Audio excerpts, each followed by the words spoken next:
Chaque année, la forteresse volante est la vedette du meeting aérien de Harlingen au Texas. Le Boeing B-17 est plus qu'un avion, c'est une légende volante. Et les héros de cette légende sont les hommes qui en ont eu l'idée et ceux qui ont su la mener jusqu'à son terme.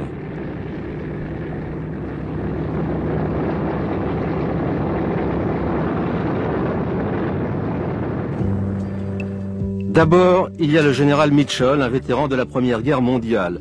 Il pensait qu'en cas de nouveau conflit, l'aviation serait la meilleure défense de l'Amérique et que le vainqueur en serait celui qui aurait l'aviation la plus puissante.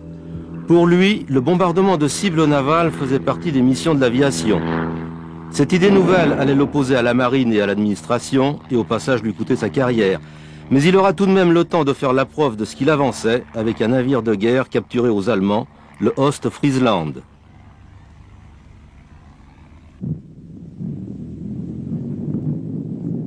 À partir de 1930, on prend l'habitude d'une amélioration constante et rapide des bombardiers.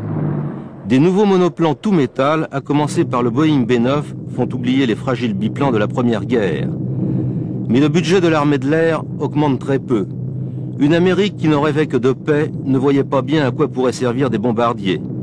Et la marine, elle, voyait d'un mauvais œil la naissance d'appareils qui auraient forcément empiété sur son domaine. La guerre des états-majors a freiné le développement des bombardiers et à cette époque, ils n'ont jamais représenté qu'une force symbolique. Le B-9 a été très vite remplacé par le B-10, bien plus moderne.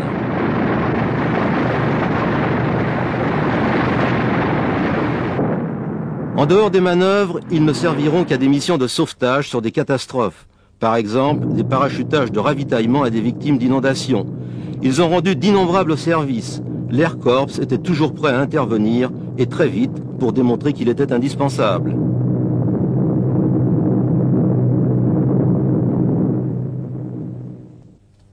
Étape importante dans le développement des bombardiers, 1933, quand l'armée lance un appel d'offres pour un appareil capable de transporter une tonne de bombes sur 8000 km.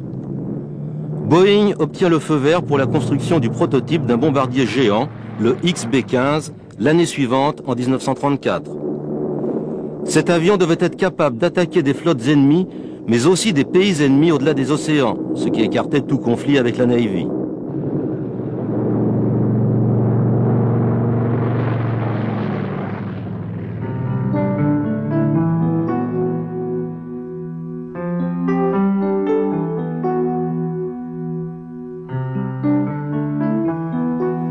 Le premier à profiter de ce projet est Pan Am, qui avait besoin d'un hydravion de ligne long courrier.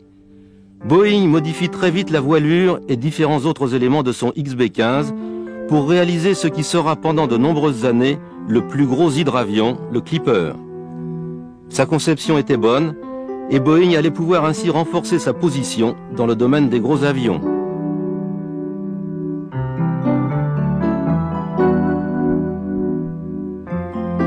Apparition également d'un hydravion d'un autre type, le B-12AM, un B-10 transformé et adapté à la surveillance côtière. Ce prototype, défendu par le général Andrews, fait froncer les sourcils une fois de plus à la marine, toujours aussi pointilleuse.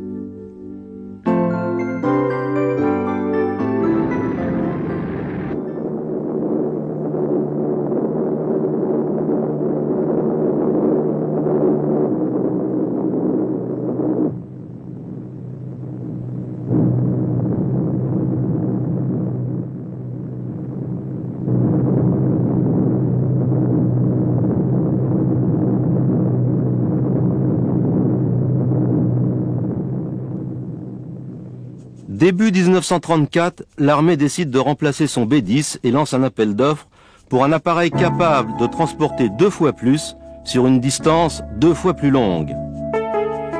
Les prototypes devaient être réalisés aux frais des constructeurs en compétition. Boeing, qui était à court d'argent, doit faire face à un dilemme. D'un côté, son XB-15 et sa voilure qui existe est un avantage. Mais d'un autre côté, sa configuration quadrimoteur, considérée à l'époque comme plus coûteuse et moins maniable, est un handicap. Mais en combinant les caractéristiques de son 247, un avion de ligne réussi, et les enseignements tirés du développement du XB-15, Boeing réalise un avion facile à piloter, car le supplément de puissance de ses moteurs sert à augmenter non pas sa taille, mais ses performances. Après des essais prolongés et toute une série de modifications, ce prototype deviendra le Boeing 299.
Boeing, sûr d'être en avance sur ses rivaux, décide d'emprunter de l'argent pour construire son prototype. Par crainte de l'espionnage industriel, ce projet était gardé encore plus secret que les autres. Convaincu et certain de la supériorité de sa conception, Boeing ne veut pas vendre la peau de l'ours avant de l'avoir tué et prend 11 mois pour le construire.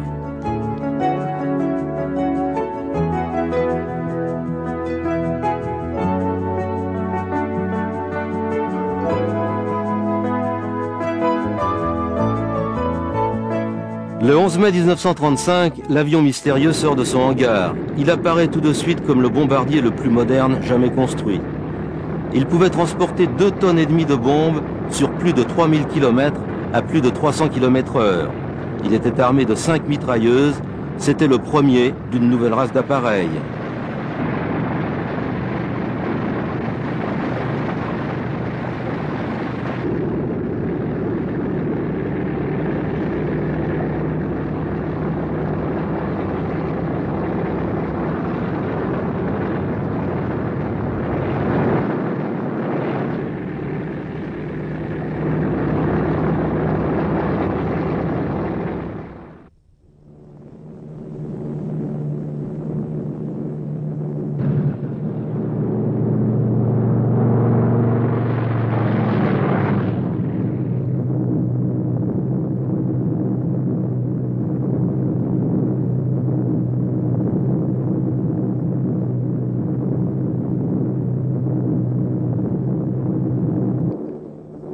Jusque-là, Boeing avait la certitude que son 299 était le meilleur.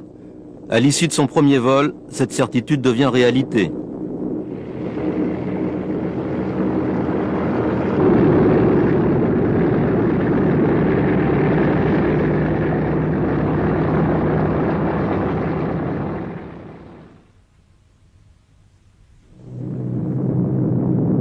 Le 20 août 1935, le Boeing décolle en direction de Dayton, le lieu de la compétition. Ce voyage de 3200 km, il va le faire dans le temps extraordinaire pour l'époque, de 9 heures, c'est-à-dire plus vite que n'importe lequel des avions de chasse de l'époque.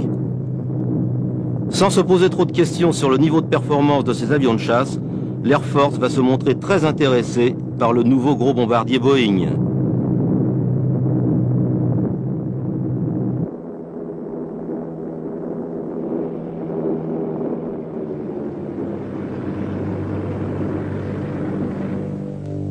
Les deux autres prototypes en compétition étaient tous les deux des adaptations d'appareils existants. Le Martin B-12 était une variante du B-10 et le Douglas B-18 avait pour base le DC-2. Le 299 Boeing leur était de loin supérieur. Le B-18, solide comme son prédécesseur, aura une carrière sans histoire. À l'éclatement du conflit, il est dépassé. On en fait un appareil de lutte anti-sous-marine. Il servira pendant la guerre à la surveillance des côtes américaines. Au début de la compétition, le modèle 299 prend le nom de B-17. Les essais se déroulent devant toutes les huiles de l'état-major et le B-17 passe sans problème ses premières épreuves. Mais c'est alors que va survenir le désastre. Avant un décollage, un pilote oublie de déverrouiller les commandes et enlise son 299. C'était le seul construit, il n'y avait pas d'appareil de rechange. Boeing est incapable de participer à la fin des essais.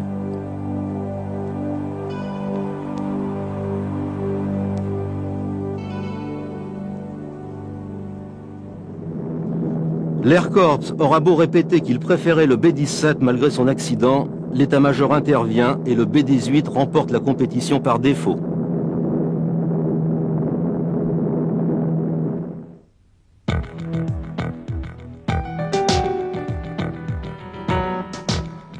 Mais les cris poussés par l'Air Corps auront tout de même servi à quelque chose.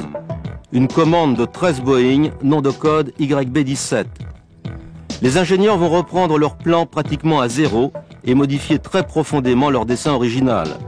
Il leur faudra 11 mois de plus pour fabriquer leur premier prototype qui mesurait 2 mètres de plus et pesait 1 tonne plus lourd que le 299. Le nombre d'exemplaires à fabriquer, 13, était si petit qu'ils seront pratiquement faits à la main. Les technologies les plus modernes cohabitaient avec des méthodes qui avaient plus à voir avec la construction de voitures d'enfants que celles d'avions.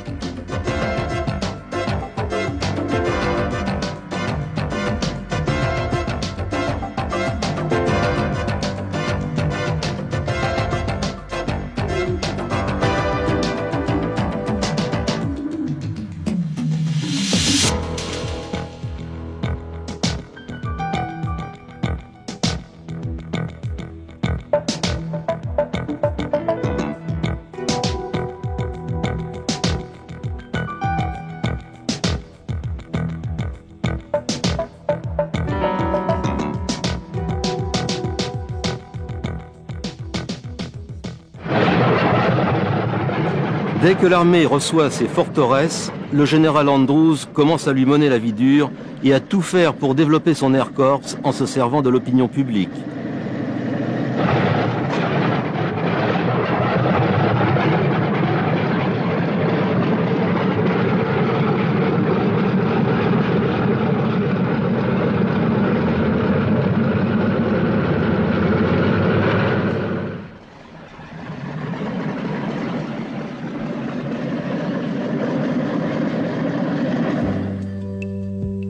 En mai 1938, le général Andrews, par goût de la contradiction ou simplement de la publicité, fait intercepter à 800 milles au large le paquebot italien Rex. L'interception est un succès, la Navy est furieuse de cette intrusion dans son domaine et fait prendre des mesures interdisant à l'Air Corps d'intervenir au-delà de 100 milles des côtes. Cette affaire a aussi coûté sa place au général Andrews.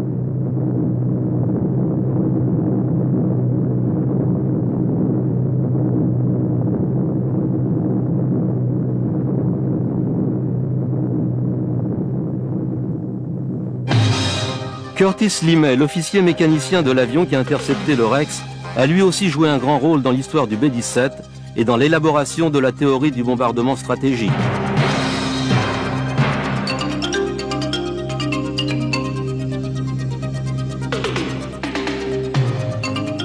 Après le B-17, il y a eu le B-17B qui pesait 1500 kg de plus et volait 65 km/h plus vite. Son armement différent et d'autres modifications sont le reflet de l'évolution incessante du B-17 tout au long de sa vie. Désormais, ses moteurs sont turbo-compressés, ce qui améliore sa vitesse et son plafond limite.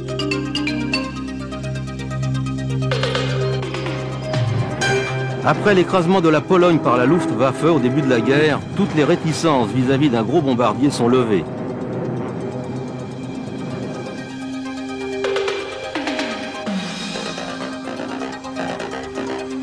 Les premières forteresses à entrer en action seront les B-17C et B-17D livrés à la Grande-Bretagne, qui leur donnent le nom de forteresses 1 et 2. Les premières expériences britanniques ne sont pas concluantes, en particulier pour une question d'armement.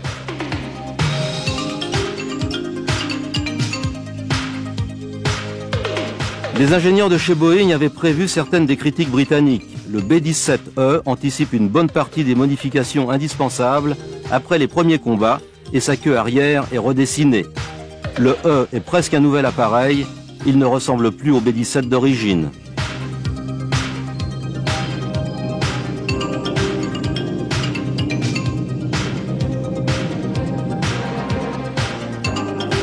Le B-17 est désormais hérissé d'une multitude de canons de 50 mm. Il y en a à l'arrière, sur les côtés, au-dessus, au-dessous et même à l'avant. En théorie, il peut se défendre contre n'importe qui.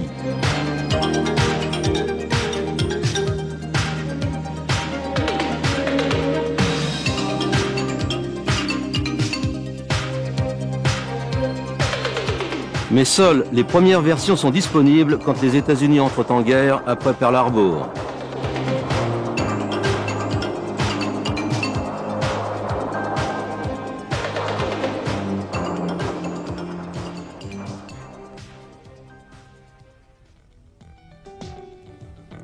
D'un coup, le B-17 intéresse tout le monde. Avant, beaucoup n'en voulaient pas. Désormais, il était devenu vital pour les États-Unis.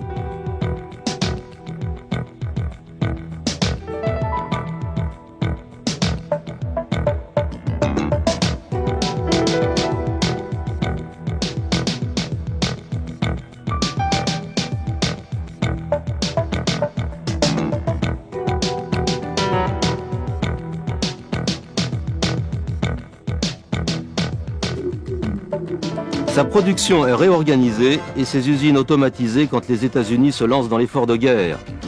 La mobilisation générale désorganise le travail et pour la première fois dans l'histoire des États-Unis, les usines d'armement sont obligées d'employer un grand nombre de femmes.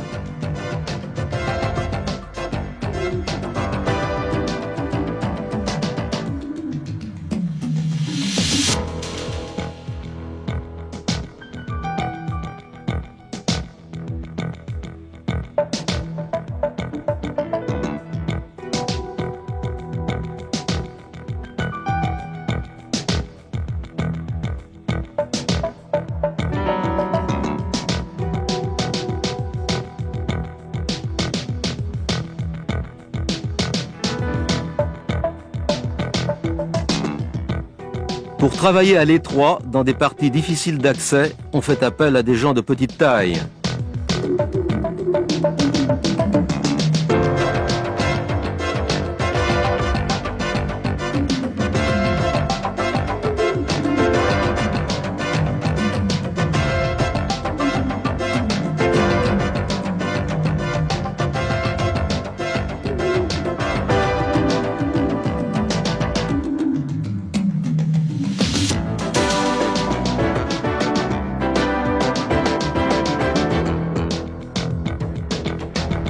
L'automatisation d'une bonne partie du travail, qui avant se faisait à la main, permet d'accélérer la production et d'atteindre des niveaux inconcevables jusqu'ici. Les 3 entreprises qui fabriquent des B-17 en produisent jusqu'à 130 par semaine. Il en sort 16 par jour de la seule usine Boeing de Seattle.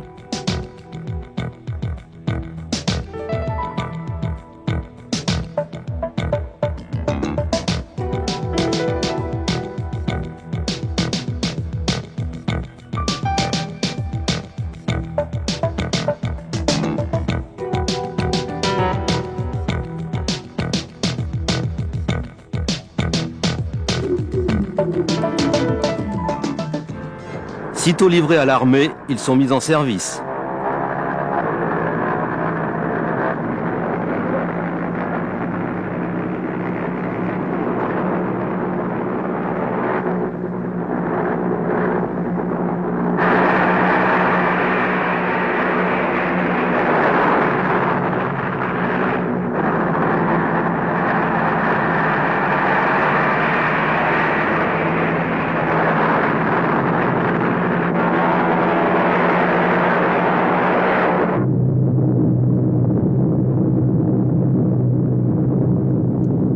La plupart des B-17 commençaient par rejoindre l'Angleterre pour participer à la campagne de bombardement stratégique contre l'Allemagne nazie.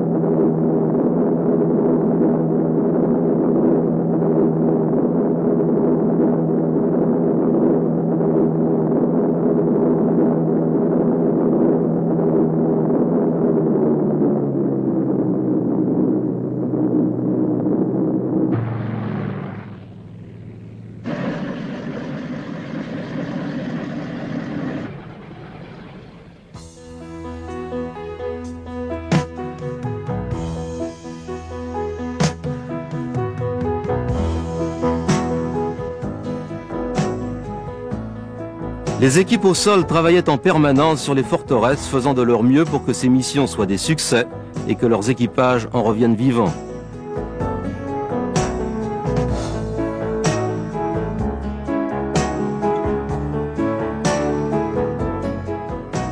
Les opérations se déroulant à très haute altitude, les équipages avaient besoin de vêtements spéciaux contre le froid.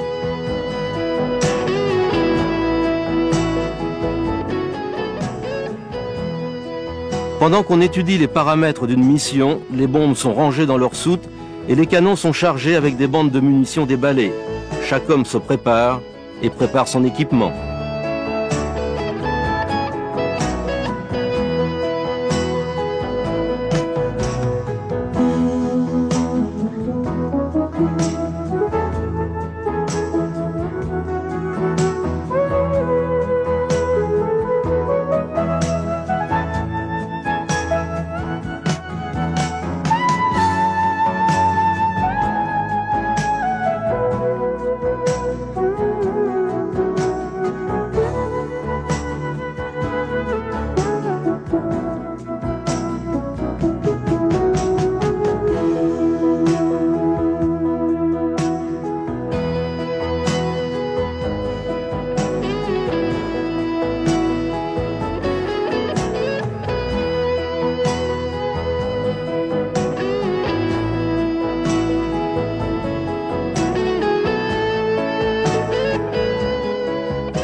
Les mitrailleurs ont un gilet pare-balles encombrant et laid, mais qui leur a souvent sauvé la vie.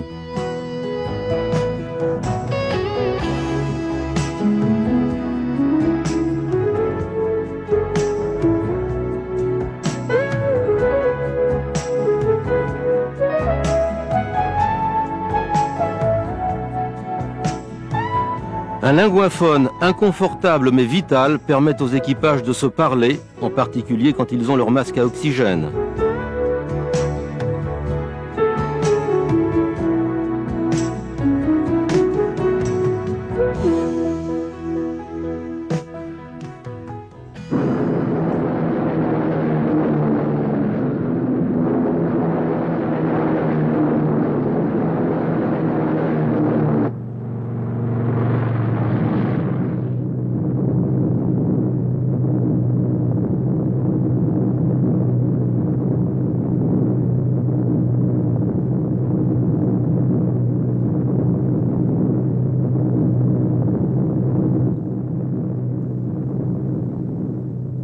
Quand les B-17 remplis de bombes étaient en route vers l'Allemagne, la vigilance et l'habileté de leurs mitrailleurs étaient leur seule protection.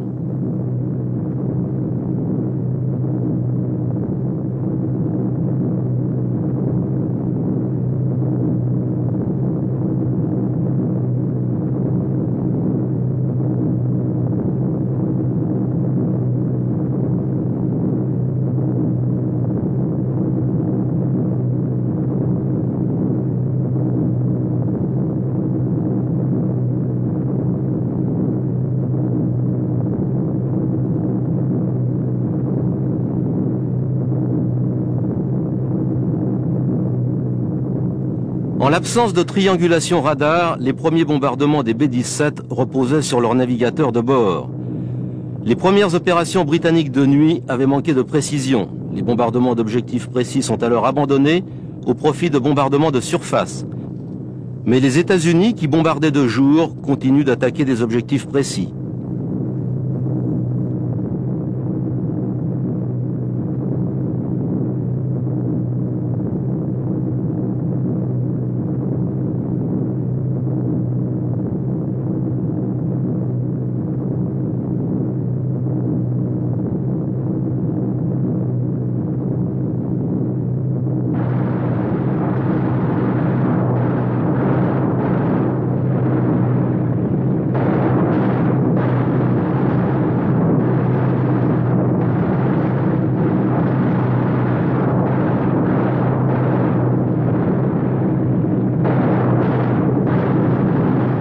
L'idée que les forteresses pouvaient atteindre leurs objectifs et ensuite rentrer sans problème péchait par excès d'optimisme. On avait oublié que pour réussir une campagne de bombardement, il fallait commencer par maîtriser le ciel. Pendant la bataille d'Angleterre, c'est la maîtrise de leur espace aérien qui avait permis aux Britanniques de repousser la Luftwaffe. Sans la protection de la chasse, les bombardiers alliés se retrouvaient dans la même situation que les avions de la Luftwaffe pendant la bataille d'Angleterre. Les Allemands contrôlaient leur espace aérien et leurs chasseurs mettaient en pièces les escadrilles de forteresses. Les Alliés ont dû stopper plusieurs fois leur campagne de bombardement. Le concept lui-même a failli être abandonné.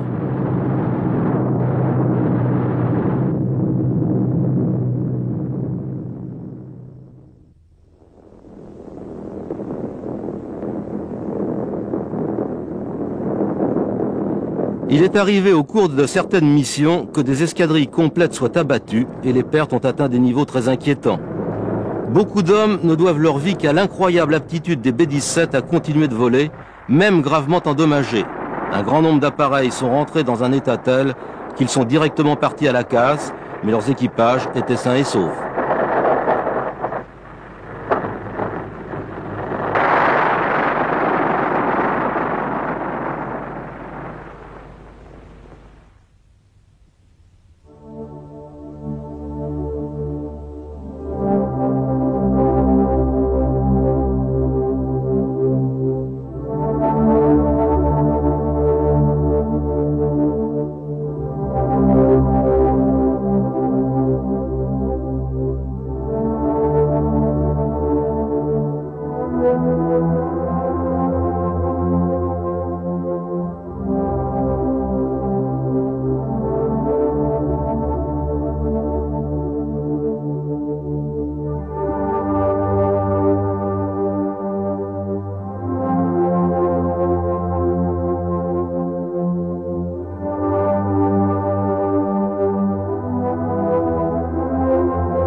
Pour contrer la domination allemande, 4 méthodes vont être utilisées avec plus ou moins de succès. D'abord, le général Limay change la formation en vol des forteresses. Il la resserre. Regroupés, les B-17 peuvent mieux se défendre. Ils pouvaient déclencher un tir simultané de 500 canons de 50 mm. Face à des B-17 en formation serrée, la tâche des chasseurs allemands était plus difficile et bien plus dangereuse.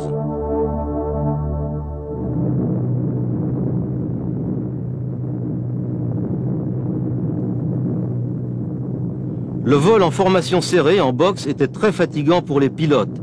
Il y avait plus de risques de collision et de tirs accidentels. Mais cette méthode a fonctionné.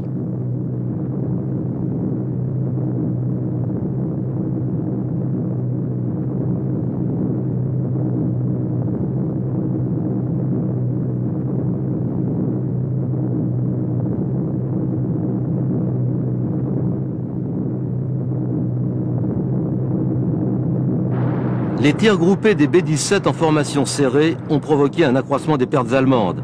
Il est probable qu'à eux seuls, les B-17 ont abattu en Europe plus d'appareils ennemis que tous les autres avions américains réunis. Leurs mitrailleurs sont certainement les héros oubliés de cette guerre.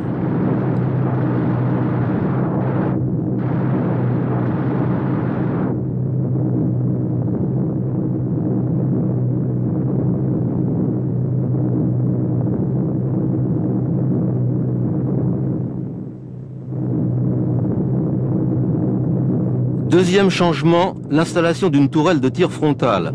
À l'origine, cette tourelle en menton est rajoutée par Douglas aux B-17 qu'il construit pour leur permettre de faire face aux attaques de front de la Luftwaffe. Les résultats ont été immédiats. Cette tourelle avant sera montée sur les derniers B-17F et sur tous les B-17G.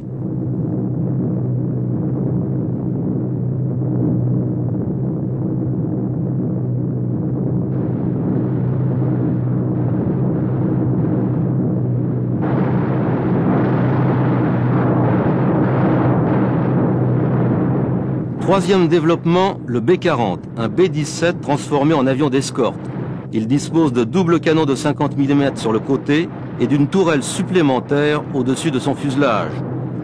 À la différence d'un bombardier ordinaire, cet appareil est bourré de munitions pour ses canons, ce qui l'alourdit considérablement. Et après le largage de leurs bombes, les autres B-17 deviennent plus légers et plus rapides que leurs appareils d'escorte. Ce B-40 disposait d'une puissance de feu colossale, mais n'était pas un très bon avion d'escorte. C'est Lockheed, un des 3 constructeurs de B-17, qui les a presque tous fabriqués.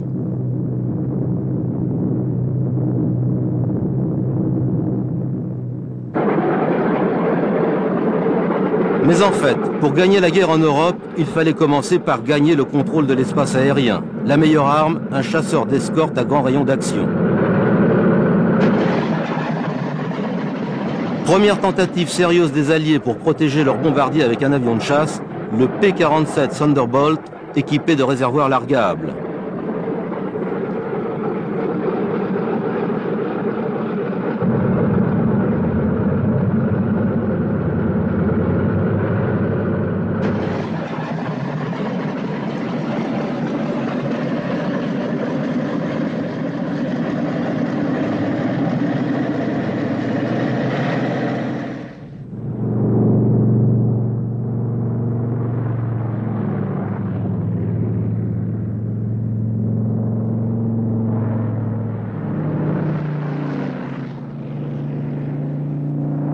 On essaye aussi dans ce rôle le P-38 Lightning, un bimoteur. Mais le premier à être efficace sera le P-51 Mustang. C'est probablement lui qui a permis de renverser le cours de la guerre. Ces 3 appareils ont tous joué un rôle. Ils avaient tous un grand rayon d'action, une bonne maniabilité et une grande puissance de feu. On les a surnommés les copains des bombardiers.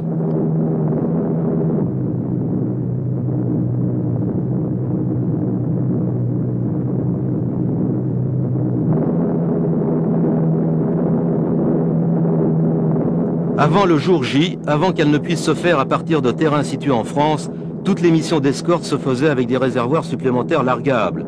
Ces réservoirs étaient largués, ou bien quand ils étaient vides, ou quand l'avion devait s'alléger pour engager le combat avec un appareil ennemi.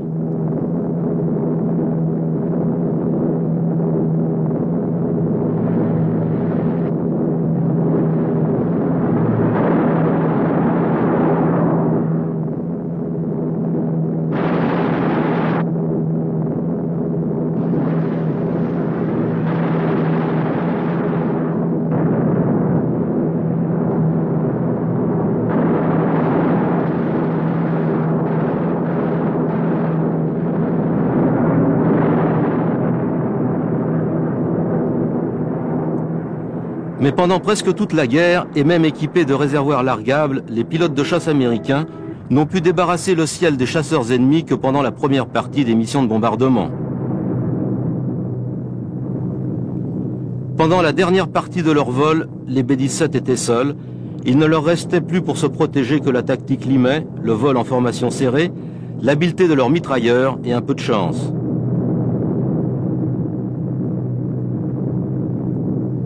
Pendant la guerre, la DCA allemande a été presque aussi meurtrière pour les forteresses que ses chasseurs.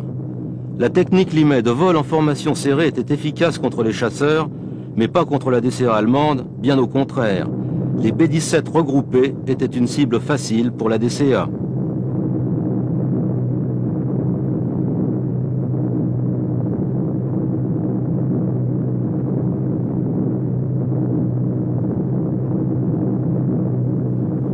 L'approche finale est toujours la partie la plus délicate d'une mission de bombardement. À ce moment, l'avion se dirige droit sur son objectif, comme si son pilote automatique était branché. Il ne doit plus changer de cap, il ne peut plus compter que sur la chance. Au bout du compte, les campagnes de bombardement de B-17 ont eu une grande influence sur l'issue de la guerre. Comme prévu, ils ont paralysé les usines d'armement de l'Allemagne et détruit ses voies de communication. À la fin, la pénurie d'essence en Allemagne empêchait la Luftwaffe de faire voler le peu d'avions qui lui restaient.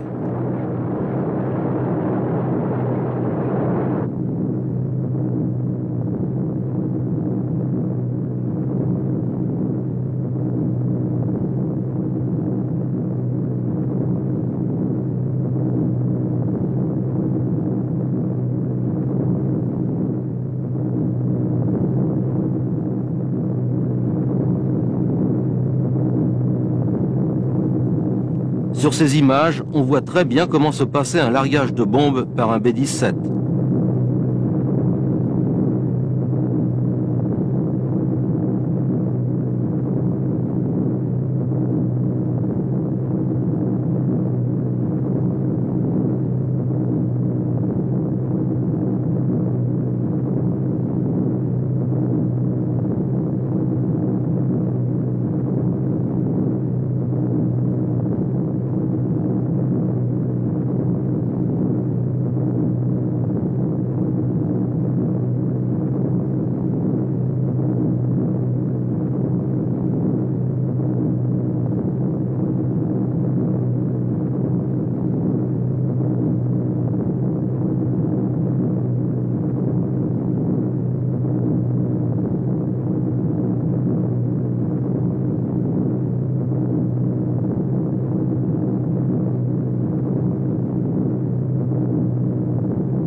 Même plus légers et plus rapides sans leurs bombes, les B-17 sur le chemin du retour étaient des proies faciles pour les chasseurs de nuit allemands.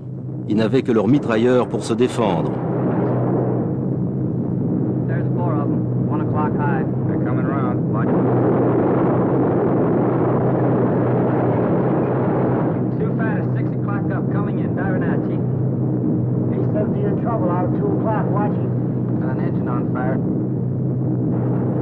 En dépit de leur qualité, les mitrailleurs étaient insuffisants contre les excellents chasseurs de nuit allemands.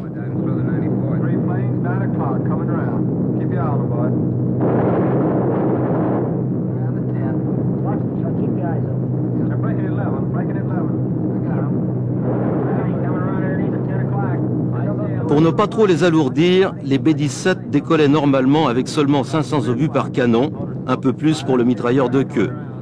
Cela veut dire que chaque mitrailleur ne pouvait tirer que pendant 1 minute.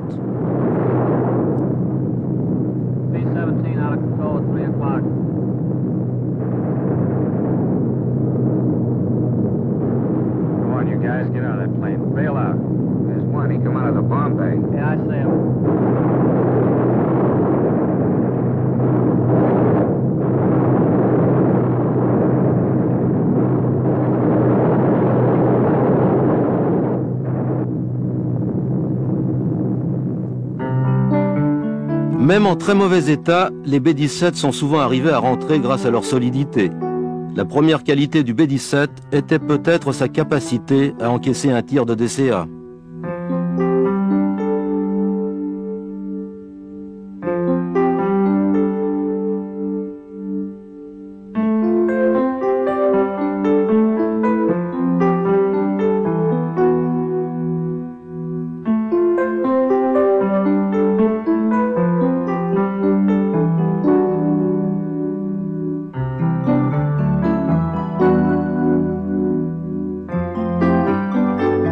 Les dégâts subis par les B-17 n'étaient pas que d'origine allemande. Le vol en formation serrée a provoqué quelques collisions.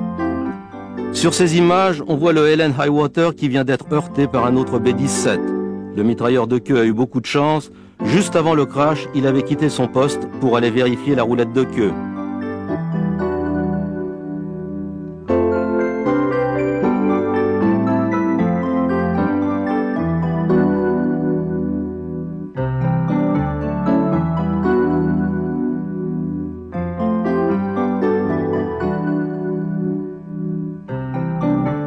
Beaucoup de B-17, trop abîmés pour être réparés, ont été utilisés par éléments pour construire d'autres appareils. C'était une façon de compenser les pertes.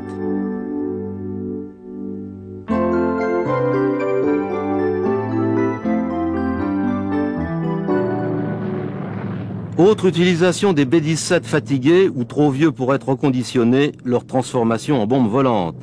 Ils étaient remplis de 10 tonnes d'explosifs et télécommandés à partir d'un avion mère ou pour cet essai à partir du sol.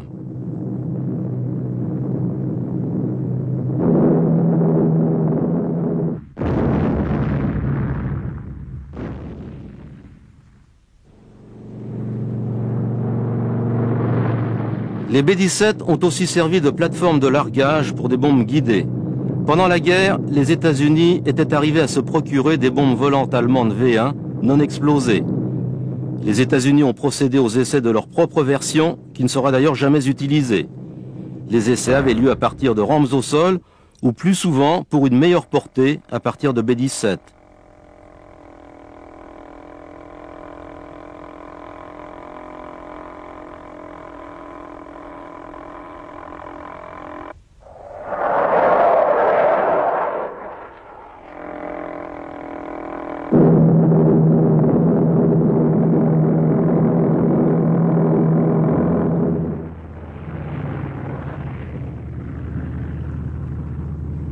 La forteresse est un symbole de la guerre en Europe, mais c'est dans le Pacifique qu'on s'en est le plus servi. En fait, c'était le seul bombardier quadrimoteur quand la guerre a éclaté. Le B-17 a été utilisé à Midway, Rabaul et dans bien d'autres batailles contre les Japonais qui, comme les Allemands, n'avaient pas d'appareil équivalent en termes de rayon d'action, de capacité de charge et de multiplicité d'usages.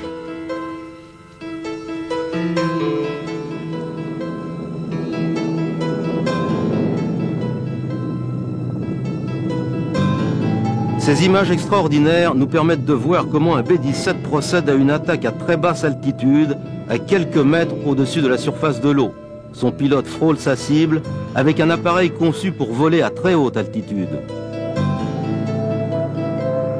Cependant, le rayon d'action de la forteresse était insuffisant dans le Pacifique. Très vite, les B-24 Libérateurs, qui avaient un plus grand rayon d'action et des pilotes automatiques, ont assuré la plupart des missions de bombardement dans cette région.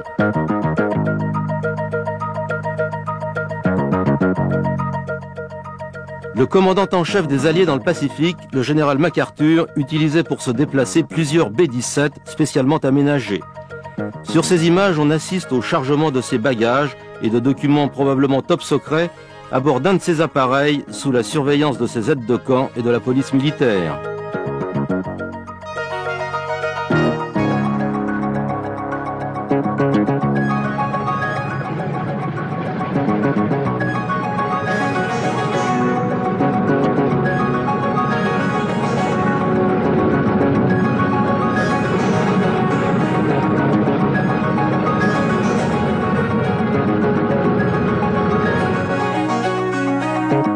L'utilisation du modèle 299 comme avion de transport avait été envisagée bien avant la guerre, quand Boeing avait installé sa voilure et son empennage sur son Stratoliner.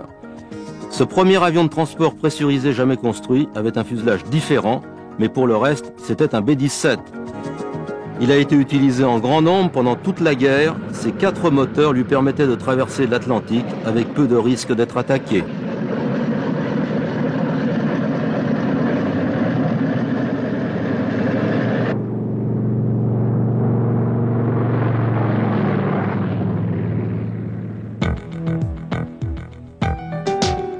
On n'a fabriqué aucun Stratoliner pendant toute la guerre car l'usine principale de Boeing, celle de Seattle comme celle d'autres constructeurs, était entièrement consacrée à la production de Fortress.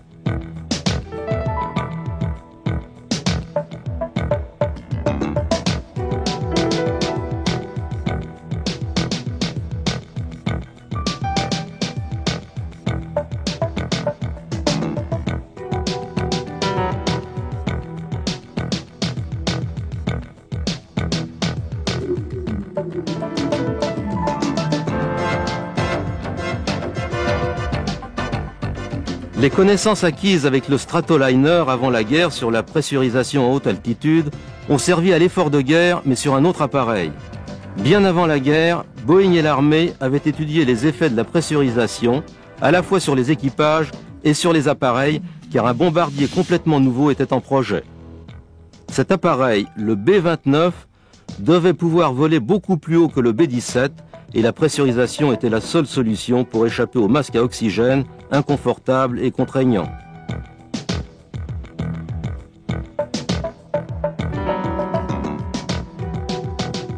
Le B-29 Super Fortress représentait une nouvelle génération de bombardiers capables de traverser le Pacifique. Jusqu'à présent, la taille de cet océan avait mis le Japon à l'abri de tout bombardement allié. On a construit des milliers de B-29, 2 seuls suffiront à mettre fin à la guerre. 2 appareils qui allaient utiliser de nouvelles armes d'une puissance sans précédent.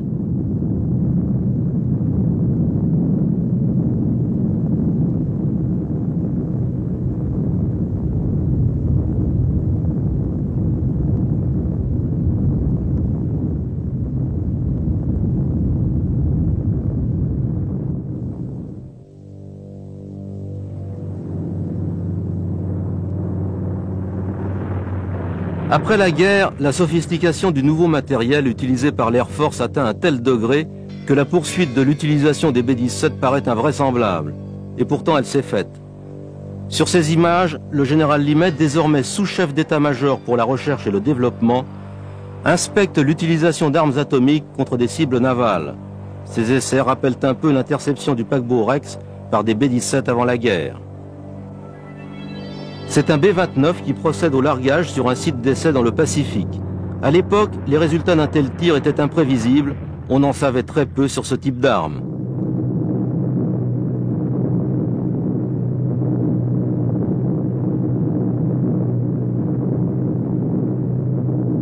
En même temps que le pilote et l'équipage du Super Fortress se préparent à larguer leurs bombes, d'autres préparatifs ont lieu en même temps à terre.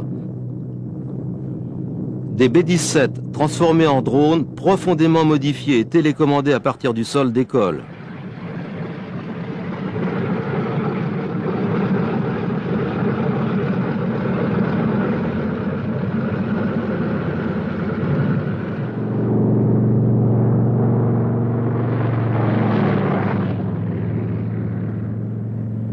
Un B-17 utilisé comme avion-mer et avec à son bord les appareils de radiocommande va servir à envoyer les engins téléguidés vers le site des essais.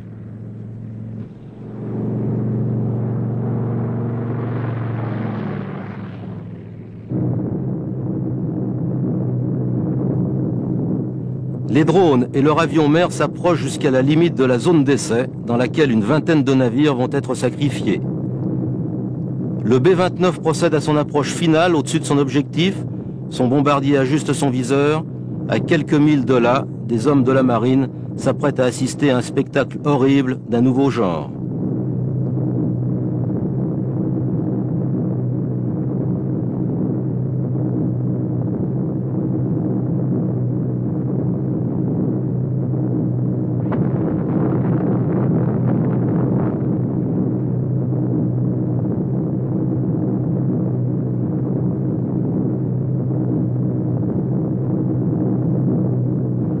Quelques secondes après l'onde de choc, l'avion-mer envoie ses engins téléguidés dans le nuage atomique pour prélever des échantillons dans des récipients spéciaux.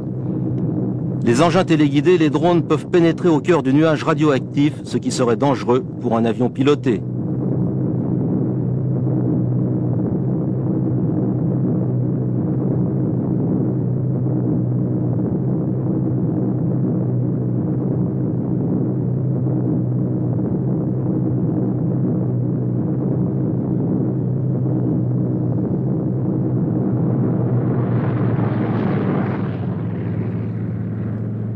Ensuite, les drones reprennent la direction de leur base et l'avion-mer repasse les commandes au sol pour leur atterrissage.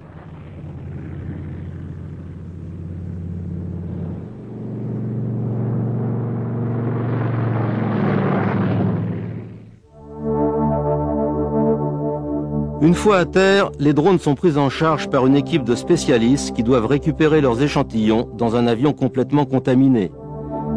Les échantillons sont ensuite répartis et l'appareil est lavé au jet avec un matériel spécial. Les ingénieurs qui avaient conçu le modèle 299 n'avaient sans doute jamais imaginé que leur appareil serait un jour télécommandé.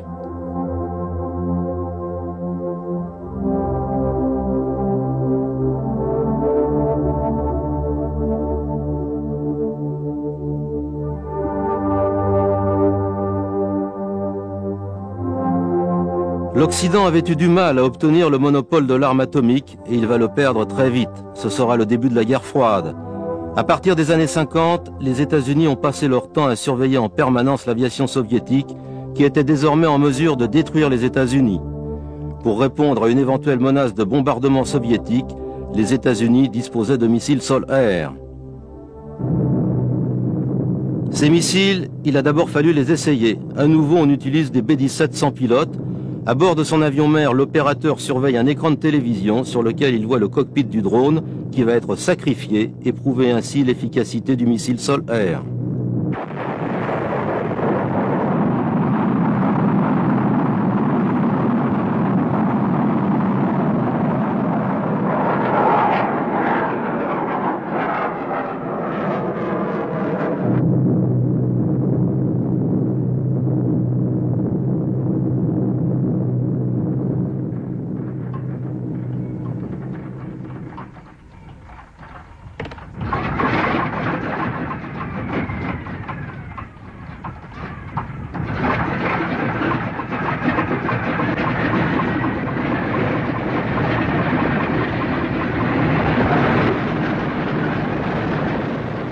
Certains sont sans doute tristes à l'idée que la forteresse a été utilisée comme cible après la guerre.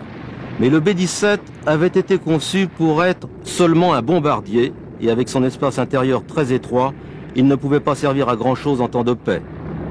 Devenus inutiles à la fin de la guerre, la plupart des B-17 ont fini à la case. Une telle fin a quelque chose de honteux, mais c'était peut-être celle qui leur convenait après tout, car ils avaient rempli les missions pour lesquelles ils avaient été conçus, et ils les avaient bien remplies. 5000 B-17 ont été perdus au combat pour un total de 12 000 produits. Le B-17 a été fabriqué par 3 constructeurs différents. Ses moteurs étaient faits par 2 autres sociétés dont Studebaker. Alice Chalmers, un fabricant de machines agricoles qui avait transformé son usine, produisait ses turbocompresseurs, et c'est un fabricant de soutien-gorge qui construisait ses nacelles moteurs.